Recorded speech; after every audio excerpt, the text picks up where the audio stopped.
بسم الله الرحمن الرحيم. waxaan idinku salaamayaa salaanta islaamka. assalaamu calaykum waraxmatullaahi wabarakaatu. waxaan jecelahay in aan qodob yaroo aada u gaaban aan ka hadlo oo ku saabsan xaaladda siyaasadeed iyo xilka qaadista jarmaadada ah ee saaka soo korodhay. waxaa mar qura bulshadii ay ku baraarugtay iyadoo la leeyahay ama uu akrinayo wasiirka warfaafinta cabdiraxmaan yariisow isagoo leh waxaa xilka uu ka qaaday prime ministerku 3 wasiir.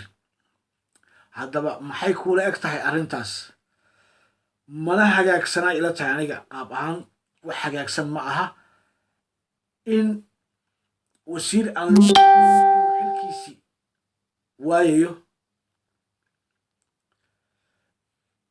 in la yidhaahdo macnaha xilka waa laga qaaday. yuusuf garaad mar uu qoraal soo saaray maantay baraha bulshada wuxuu yidhi qof saaxiibkay oo maraykanka jooga ii sheegay in xilkii la iga qaaday aniga.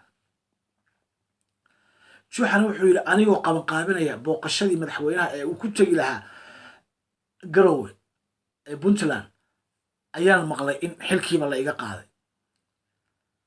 sheekadu sow maaha muuqiisa unbaad aragtaaye waa maqaar meel iska taagan.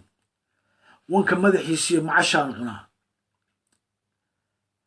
marka kolley siyaasaddan way galgalanaysaa, kolley meel unbay caga dhiganaysaa. anigu garan maayo meelay tahay, laakiin juuxa booskiisii waxaa lagu bedelay nin uun ay isku hayb yihiin cawad oo loo keenay in loogu dhowaado gaas.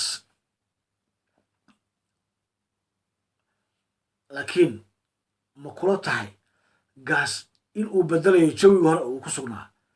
haddaba haddii allah awoodda loo yidhaahdo barnaamijkan oo dhammaystiran waan soo geli doonaa